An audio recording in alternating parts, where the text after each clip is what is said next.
todos tranquilitos, esperando en mis mejores épocas de profesor, tranquilos, respetuosos, con paciencia, mirando al frente. ¿No llegué desesperada porque llegaba tarde? No, sí, pero bueno, sí, bueno, si no recuerdan mal y no recuerdo mal, ayer terminamos, o terminé, con una consideración más o menos de orden general, es decir, en todo escritor, en toda escritura hay un depósito preliminar, ¿no?, que tiene que ver con determinados tipos de filosofía de la vida.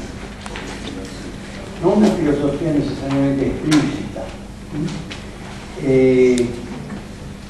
No más que, para dar un ejemplo de esto, no más que hace 2 o 3 días, asistí a una conferencia, a una charla, una lectura sobre un cuadro clásico del siglo XVII de Poussin, un gran pintor francés del pre-renacimiento o del renacimiento propiamente dicho.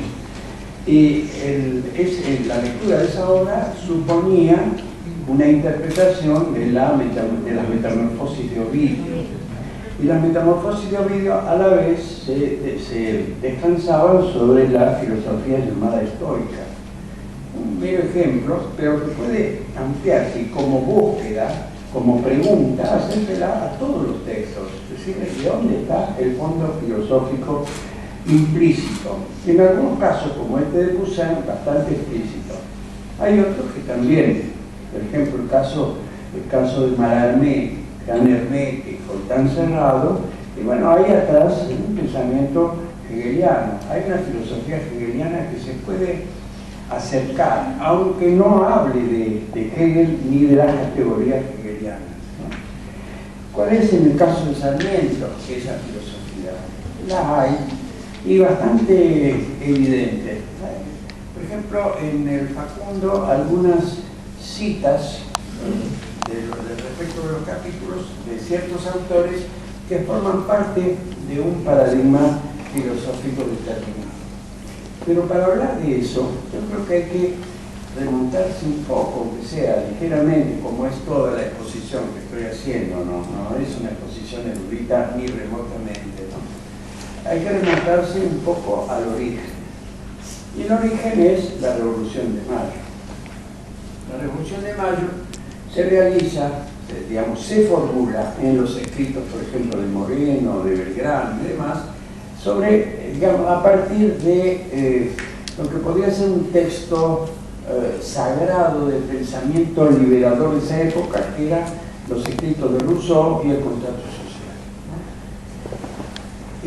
El contrato social culmina, además, un movimiento filosófico europeo en términos generales llamado enciclopedismo, siglo de las luces, iluminismo, varias corrientes, ¿no? Y eso es el fundamento de la Revolución de Mayo. No es, ¿cómo decirles?, es una interpretación de lo que está ocurriendo en el orden real. Es decir, una lectura económica de la Revolución de Mayo indicaría que la protoburguesía argentina, portuaria, etcétera, quería mercados más amplios que los que ofrecía España. Es una interpretación de la Revolución. Esa libertad mayor de comercio la ofrecía no España, sino Inglaterra en ese momento. Entonces, una de las causas económicas de la Revolución de Mayo una de esas causas es económica. Pero el pensamiento iluminista le da forma a esa situación real, ¿no?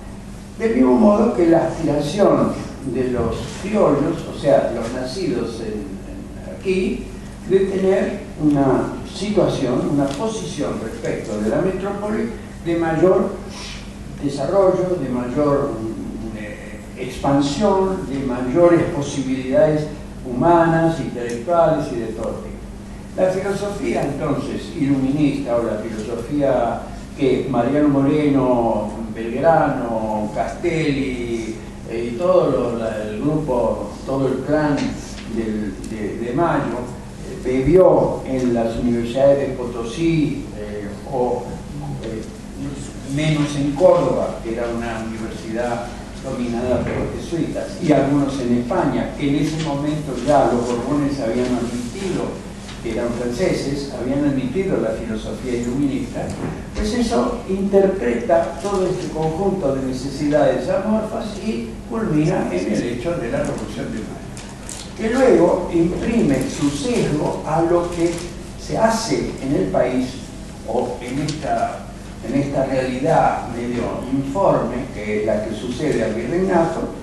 Todos ustedes, con motivo del bicentenario, todo esto se ha puesto otra vez presente y evidente, ¿no? El surgimiento de intereses locales, los apetitos regionales, los conflictos primitivos que estaban larvados, en fin, todo eso empieza a haber una necesidad de organizar todo esto, ¿no? Entonces, por ejemplo, un ejemplo célebre, la Asamblea del año 13 que decreta la libertad de vientres y el final de la esclavitud es una de esas medidas organizativas, es decir, que responden a una situación humana que había que corregir desde la perspectiva de esa filosofía, ¿no? De esa filosofía iluminista que había tenido su momento de gloria durante la Revolución Francesa con la proclamación de los derechos del hombre, libertad, igualdad, fraternidad, etcétera, lo que todo el mundo conoce.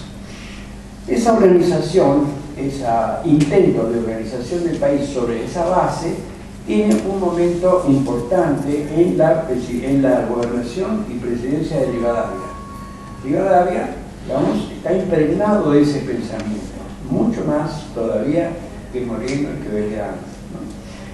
Moreno y Belgrano no son todavía utopistas, son aplicadores, y Rivadavia ya es un utopista en acción. Entonces intenta hacer una cantidad de cosas en el país que algunas quedan y otras fracasan, ¿no? Otras se derrumban, y sobre todo lo que se derrumba es la idea misma de la utopía, pero esta es otra historia. El hecho es que esas ideas conforman, por ejemplo, sistemas de enseñanza. La Universidad de Buenos Aires, que empieza a crecer en la época de Rivadavia, está, digamos, por iniciativa de Rivadavia, que transforma la vieja estructura del colegio jesuita, ¿no? Que todavía, de la cual queda un rector en la llamada Manzana de las Luces en Buenos Aires, tiene un currículum iluminista, tiene un currículum cientificista y iluminista, ¿no? Y eso, bueno, forma, perdura y, digamos, impregna a nuevas generaciones. Esto más o menos funciona o se impone hasta que empiezan conflictos ya de raíz política más profunda, que es los choques interior para Buenos Aires. Y esos choques se manifiestan en el propósito rivadaviano de lo que después se llamó unitarismo, es decir, crear un solo distrito, por decirlo así, ¿no?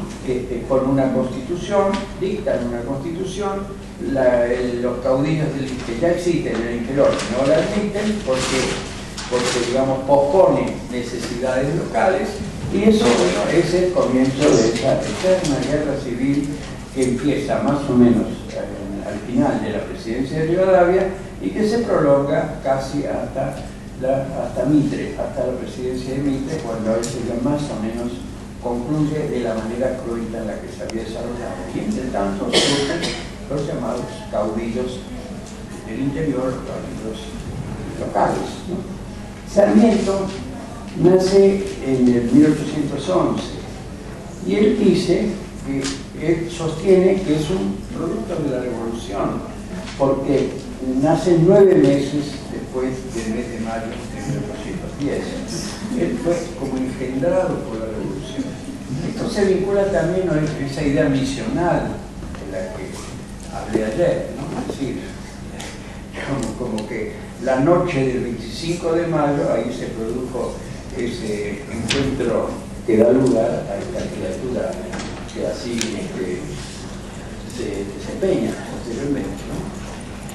Pero las primeras letras, la formación que tiene es es rivadaviana, es decir, él aprende los rudimentos del enciclopedismo.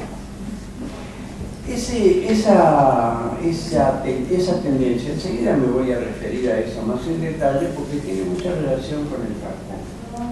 Esa tendencia, digamos, empieza a sufrir cierto desgaste, no necesariamente, en parte por la aparición de estos fenómenos locales del interior, pero en parte también porque el mundo ha ido cambiando.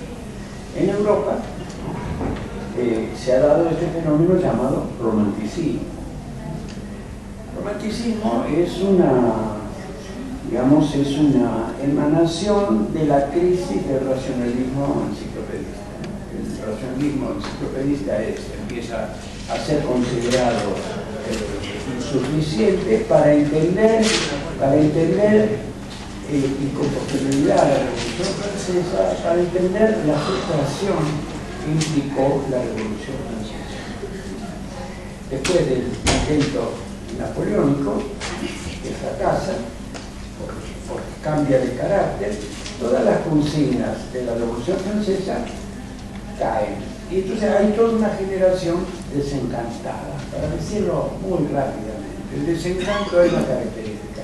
Entonces ese desencanto, digamos, recurre a un movimiento filosófico que había gestado en Alemania y que toma la forma, primero se llama historicismo y después romanticismo. Y el romanticismo canaliza esa frustración, ese desencanto. Hay un argentino que va a Europa en ese momento, es decir, aquí conviene hacer un paréntesis para no borrar la historia en su significación. Rivadavia consideraba que no había equipos suficientes y bien formados para organizar el país que quería. Entonces hay un sistema de apoyo, de becas, de sostenes que hacen que muchos jóvenes argentinos vayan a Europa a estudiar. Entre esos jóvenes hay uno que se llama Esteban Echeverría, que asiste a todo el esplendor de la Revolución Romántica en Francia y que años después vuelve a la Argentina como poeta romántico, es decir, calcado a la medida de los románticos franceses, así, solitario, desengañado, pesaroso, el bien perdido, los amores contrariados, todo ese tipo de cosas, y llega a un país que está en plena guerra civil, que todavía no ha avanzado mucho en el orden de la civilización, por decir así, y, digamos, empieza a escribir ahí y escribe un libro de poemas muy dolidos y dolientes que se llaman Los Consuelos. Y también sufre una pequeña transformación Echeverría, empieza a ver el paisaje. Ese es un hecho romántico, es un movimiento de espiritual romántico, ver la naturaleza como... Y la naturaleza que ve es la pampa desértica ocupada por los indios. Eso es lo que ve Echeverría. Se escribe ese poema que se sigue publicando y que se considera como fundacional, que se llama La Cautiva. ¿Sí? Es un punto importante. E interviene posteriormente, junto con otros jóvenes, en el año 37, en la configuración de un movimiento intelectual que se llamó Generación del 37 y que tuvo una serie de reuniones en una librería en el llamado Salón Literario. Esas intervenciones fueron recogidas y son muy interesantes porque los que intervinieron tuvieron un porvenir histórico, político y cultural importante. Echeverría, Alberdi, Gutiérrez, Sastre, Marcos Sastre y quizás algunos más. Y ese movimiento se irradia también a los pequeños núcleos de formación intelectual iluminista que están en el interior. Hay, paradójicamente, un sanjuanino contemporáneo de Sarmiento que se llama Manuel Quiroga Rosas. O sea, esto sentido apunta a los dos grandes enemigos de Sarmiento. Pero él es enemigo de Facundo y de Rosas. O sea que hay una especie de situación ahí bastante curiosa y divertida. Es como un introductor de los avances del pensamiento de la gente del 37, que eran también ya lectores, pero ya de una nueva literatura, no la del iluminismo. Sarmiento recibe todo eso y digamos, por su propia cuenta, amplía el horizonte de lecturas. Quizás no lo amplía de una manera rigurosa, es decir, no es un profesor universitario que lee un libro de un autor y luego tiene que dar clase. No es eso. Eso sería una idea un poco elemental de eso. Es una curiosidad omnívora que se liga también con otro tipo de satisfacciones intelectuales, como por ejemplo el aprendizaje de idiomas. Aprende francés, aprende inglés y lee los idiomas. Y lee, pero lee rápido. Y lee y se apropia de ciertas ideas. Esas ideas, digamos, proceden de lo que sigue al romanticismo y que podría llamarse, por un lado, socialismo utópico, por el otro lado, eclecticismo. ¿Sí? El eclecticismo que está sobre todo en un autor llamado Victor Cousin. Victor se escribe Victor Cousin, Victor Cousin, que es un profesor de filosofía y que encarna esa filosofía llamada ecléctica, o sea, con principios de socialismo romántico, pero sin renegar del todo a ciertas condiciones del pensamiento iluminista. El romanticismo no es iluminismo stricto sensu, porque, digamos, discute la noción misma de racionalidad. Es decir, introduce elementos irracionales en la consideración de los fenómenos sociales, humanos, etc. Todo eso configura, es el reservorio en el que Sarmiento bebe y configura, digamos, su propio pensamiento, porque lo tiene el propio pensamiento. Digamos, sería el fundamento filosófico que está en lo que él empieza a producir, a escribir y a pensar. Y retoma de todo esto, y retoma de lo de Rivadavia, inclusive, la idea de una utopía posible. Digamos, que podemos llamar pensamiento utópico, en el sentido de la visión, ¿no?, de lo que podría ser este país. Esto lo dice en un prólogo de hace muchos años de Borges, a Recuerdos de Provincia, lo dice con una frase. Sarmiento dice, al mismo tiempo, simultáneamente, enceguecido y resplandeciendo con la imagen de un país. No es literalmente esto, pero este es el sentido, y Borges se lo atribuye. Alguien que, deslumbrado y enceguecido simultáneamente por lo que todavía no lograba ver. Es decir, la síntesis de un pensamiento utópico. ¿Qué país era posible? Bueno, hace un par de años, en relación con este tema, tuve una pequeña intercambio epistolar y discusión con un escritor cubano llamado Roberto Fernández Retamar, que es bastante conocido, un amigo muy entrañable, que en una entrevista se saca de encima el tema de Sarmiento, diciendo simplemente Sarmiento es un sucursalero. Eso quería decir él que simplemente era como un pequeño negocito que había puesto en Argentina de mercancía europea, como una especie de importador de cuarta de mercancía europea. A mí me preocupó mucho que él pensara eso y empezamos a discutir sobre la cuestión, decía que si Sarmiento fue un sucursalero en ese sentido, en cuanto a que las ideas básicas son aprendidas en otra parte, ¿dónde están aquellos que han forjado un pensamiento de la nada? ¿Dónde hay? Yo le pedí ejemplos y él, claro, es cubano y me decía Martí, pero tampoco es cierto, porque el pensamiento de Martí, que los cubanos destacan tanto, es un pensamiento compuesto por varias tendencias que regían en España y en los Estados Unidos.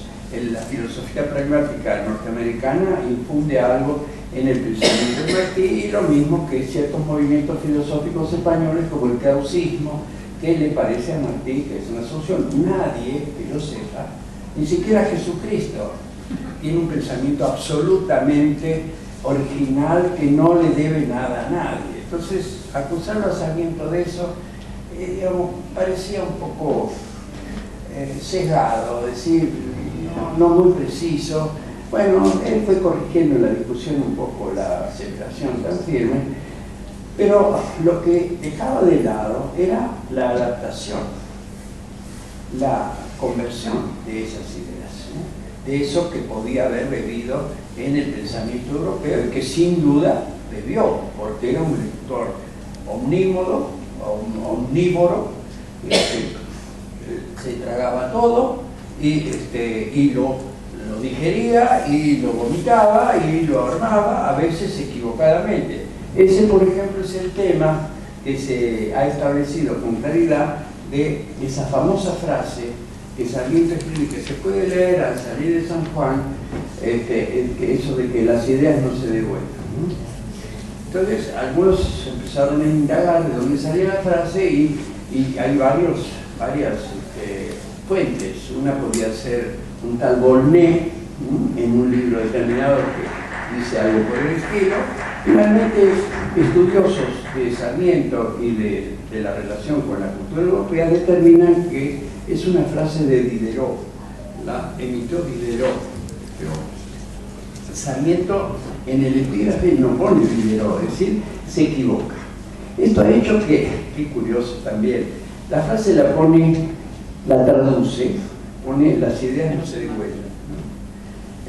Algo así pone ahí. Yo lo vi al salir de San Juan, está escrito ahí en el lugar desde donde salió para Chile la primera vez, que literalmente parece otra cosa, ¿no? Es decir, no es exactamente las ideas no se devuelven. Bueno, no recuerdo exactamente. ¿No es las ideas no se matan? Las ideas no se matan. No se matan. Pero para lo cual le ha hecho decir a un querido amigo que se llama Ricardo Piglia que la literatura argentina nace en un error de traducción. Es una idea vertiginosa y, digamos, hace pensar, ¿no? Sí, efectivamente, la literatura argentina, ¿de dónde nació? Yo no puedo adherir totalmente a que nace de un error de traducción, pero es algo que hace pensar. Justamente hace pensar en lo que puede ser la transformación de las ideas. Fíjense qué curioso también, en relación con esta acusación de las ideas importadas o la sucursal, que quienes las emiten suelen ser marxistas, como si Marx también fuera un indio mapuche. No, Marx no era un indio mapuche, lamentablemente eran también ideas importadas. No hay, prácticamente no se puede pensar en un universo autónomo, totalmente autónomo en el plano de las ideas. Ni se puede desear, porque es un deseo imposible de satisfacer, ¿no? Hay que manejarse y hay que ver qué se hace con esas ideas. ¿Qué se hace o qué hizo Sarmiento con esas ideas y cómo se lo puede ver? ¿Cómo se lo puede ver? Y hay un trabajo que yo leí hace muchos años y que me sigue perdurando, de un filósofo argentino llamado Juan Luis Guerrero. El trabajo se llama Tres temas de filosofía en las entrañas del fragmento. Y a mí me pareció siempre apasionante ese trabajo porque retoma esta cuestión y la ve claramente en cuanto a la adaptación en el Facundo, en la estructura del Facundo. Las ideas, los tres temas son los tres temas de las tres vías que definen a eso que se llamó iluminismo, enciclopedismo o siglo de las luces. Uno es la idea surgida en Inglaterra en el siglo XVII, de la cual gente como Adam Smith son voceros, son portavoces, explicitan, es la idea de la naturaleza y de la relación del hombre con la naturaleza. Eso da lugar a, digamos, a una posición, le da digamos, a la idea del hombre, más bien del hombre que de la naturaleza. Perdón, me equivoqué.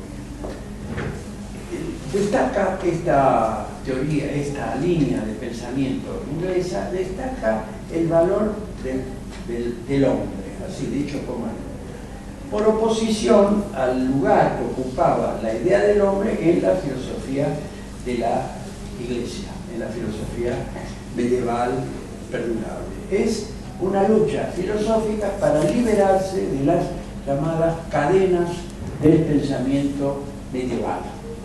Bien. La idea del hombre, ¿no?, es que el hombre es todopoderoso. El hombre puede transformarlo todo.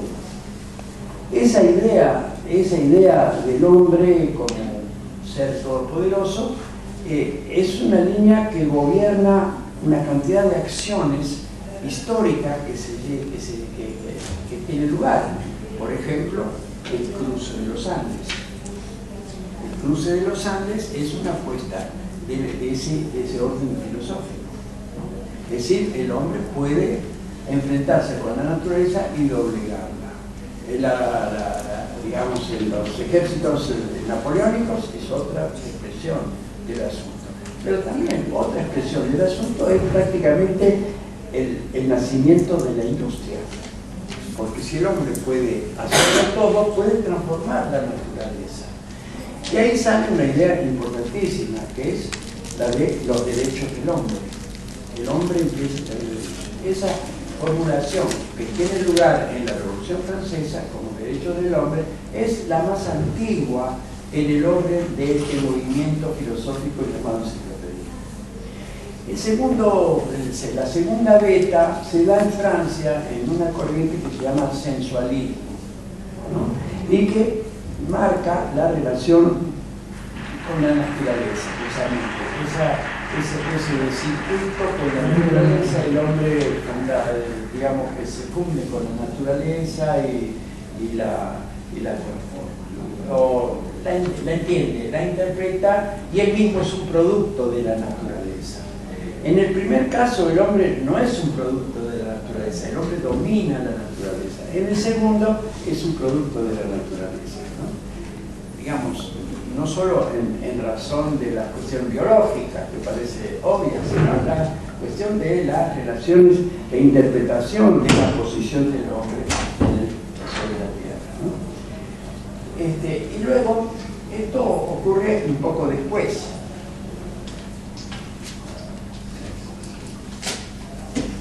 Y radica en Francia. Y eso también se transmite a estos jóvenes que estudian en Potosí o en España, se traduce. Y la tercera corriente enciclopédica es la encarnada por Rousseau, que dice, obtenido los derechos del hombre y su relación con la naturaleza, ahora, dice, tiene que renunciar a ellos para crear una nueva entidad que es el ciudadano. Entonces, Rousseau es el que formula en este pensamiento iluminista la idea de nación. El orden entonces es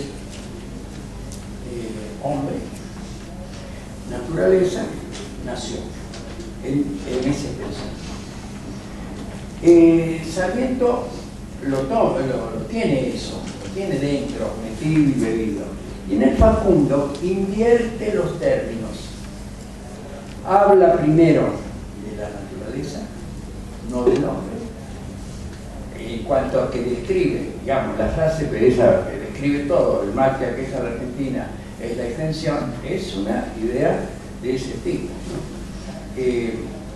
Invierte los términos, ¿no? No es el hombre el primer capítulo, sino la naturaleza del primer capítulo. Y el segundo capítulo es el del hombre, es decir, la biografía del caudillo. Y el tercer capítulo es el rusoniano de la nación. Es decir, que modifica el orden con que le viene esa filosofía implantada. Eso es muy importante porque crea una posibilidad de introducir una variante que lo acerca también a lo que el romanticismo está preparando, encarnando, y que le da también el sustento para una especie de prepositivismo que va a tener lugar, se va a desarrollar mucho después. Esa es una idea que me parece interesante, me parece importante, ¿no? Y que muestra eso que llamo la adaptación del grupo de ideas. No fue servilmente obediente. Otros parecen haber sido más obedientes, sino a ese pensamiento. Por ejemplo, Rivadavia construía cosas, tomaba iniciativas ortodoxamente bebidas en escuela, ¿no? Pensamiento no, quizás por sus deficiencias de lecturas, o porque no se atenía a ellas, o porque las desbordaba. El hecho es que en el Facundo expone las cosas de otro modo, ¿no? En otra circulación. Y se acerca también a lo que, digamos, a la interpretación del país que toma la gente, que hace la gente de la generación del 37. Por eso se vincula con ellos, y con ellos luego va a tener relaciones conflictivas, como la tradicional y muy conocida con Alberdi, que Alberdi postula otra cosa, en cierto sentido, ¿no? Alberdi postula una relación con la naturaleza no de la misma índole, no la pone como una explicación, la pone como un dato.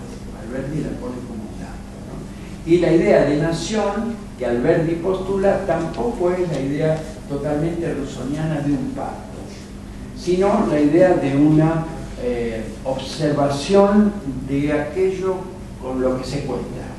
Sí, la definición de nación de Alberdi, que me parece que es muy importante, dice: una nación no es una nación sino por los elementos que la componen, y no simplemente por un pacto en la cual el ciudadano es el que aparece en primer lugar, ¿no? Quiero decir dos palabras sobre esto que siempre me ha apasionado, que es la cuestión de cómo el romanticismo no se puede dejar de tener en cuenta cuando se habla de estos fenómenos de la Argentina del siglo XIX. Está ahí presente, ¿no? Hasta uno de, digamos, cierto momento de acercamiento de Alberdi, no un acercamiento efectivo, pero un acercamiento posible de Alberdi a Rosas, era porque en determinado momento lo pensó como un héroe romántico, como una emanación de esa naturaleza, digamos, incomprensible pero presente, que había que admitir como riesgo y como atractivo. Eso es exactamente lo que se ve en La cautiva de Echeverría, ¿no? La naturaleza es agresiva, feroz, pero al mismo tiempo extraordinariamente atractiva y explica la índole de los hombres. Esa es la cosa. Y esa idea sí es una idea ortodoxamente romántica y del primer romanticismo. Y lo digo de este modo. Me aparto un poquito, pero es un tema que es interesante, creo, ¿no? Y es esto: en el arte clásico, o neoclásico, digamos, la tragedia griega, la tragedia latina, e incluso la tragedia francesa, los Corneille, Racine, etc., todo transcurría en el orden humano. El drama o la tragedia eran los seres humanos. Y esto hacía que escenográficamente hubiera un decorado, pero no un telón, no una representación. Era un decorado. Sí, los personajes estaban frente, en primer plano, eran reyes, eran príncipes o lo que sea, ¿no? Altos dignatarios, que frente digamos, a la salida de un templo, a la salida de un palacio, discurrían y exhibían su drama, etc. Fedra lloraba, gritaba, esto, lo otro, no sé nada. En una obra de teatro, en una pieza de teatro de Schiller, que se llama Los bandidos, el decorado es otro. Todo transcurre en una selva, en una gruta, y los personajes parecen formar parte de la gruta, son seres como que emanados de la naturaleza. Ese es el gran cambio digamos, estético y filosófico del romanticismo del clasicismo al romanticismo. Y eso lo toma Echeverría. Ese núcleo opera en Echeverría en La cautiva. Y opera también en el Sarmiento del Facundo.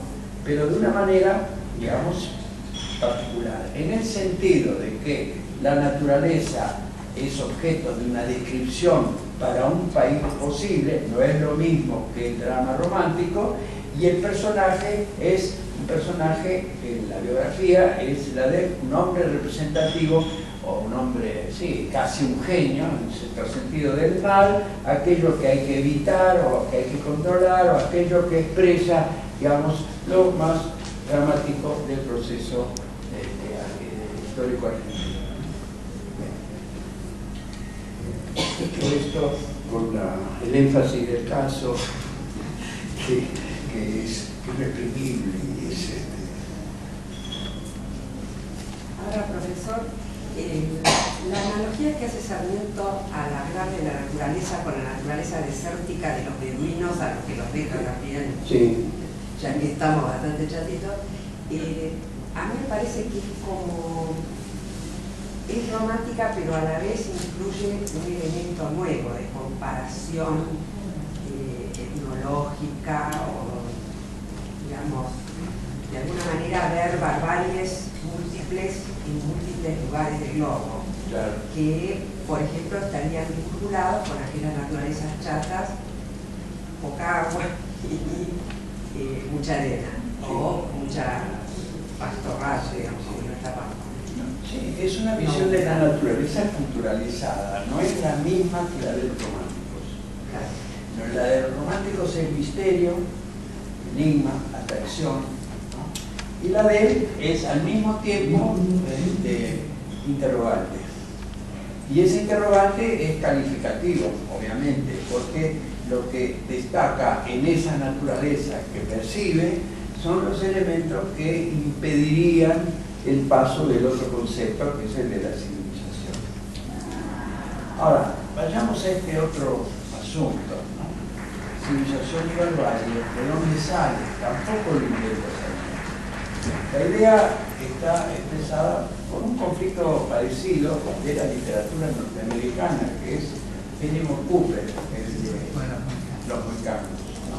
Es de ahí que saca la idea del enfrentamiento de civilización y barbarie. Y eso lo ve, lo extrae, lo extrapola. Eso no estaba planteado de ese modo en los románticos. Por ejemplo, las vacilaciones de Alberti no tenían ese carácter. Ahí uno explica por qué la discrepancia. No veía las cosas de ese modo. Quizás Alberti era más romántico que Sarmiento en ese sentido, ¿no? Más intrigado por la explosión de lo natural encarnado en los seres humanos, el caudillo inclusive, ¿no? Que Sarmiento, que culturalizaba y que lo ponía en una balanza en la cual de un lado había algo muy positivo y del otro algo muy negativo, la civilización y la barbarie. Y las analogías con los otros pueblos de Asia le permitían ilustrar esto, porque la visión de los pueblos de Asia parecía como de consagrada, como que conocida, puesta en los libros, casi fotografiada, ¿no? Fotografiada por los etnógrafos, sí, principiantes. por los etnógrafos europeos, etc. Con todo, cuando se enfrenta con eso, concretamente, hay matices. Es decir, cuando va al norte de África, en ese viaje famoso, ya describe de otro modo, ya no repite lo que está en los libros como cuño, como, digamos, manual, figuras establecidas, sino que ya destaca cualidades, describe cosas, y de ahí es apasionante. Por ejemplo, la descripción de las comidas en el norte de África son fascinantes. Todavía hay recetas casi de cuscús y de cómo come la gente, y una maravilla, ¿no? Bueno, aparte de eso, ¿no? Bueno, saca entonces la idea de civilización y barbarie de Fenimore Cooper y organiza su libro. A mí me llamó mucho la atención eso. Traté de no responder a lo inmediato. En primer lugar, por esta idea que otra vez que me parecía semánticamente equivocada, ya me refería a eso acerca del concepto de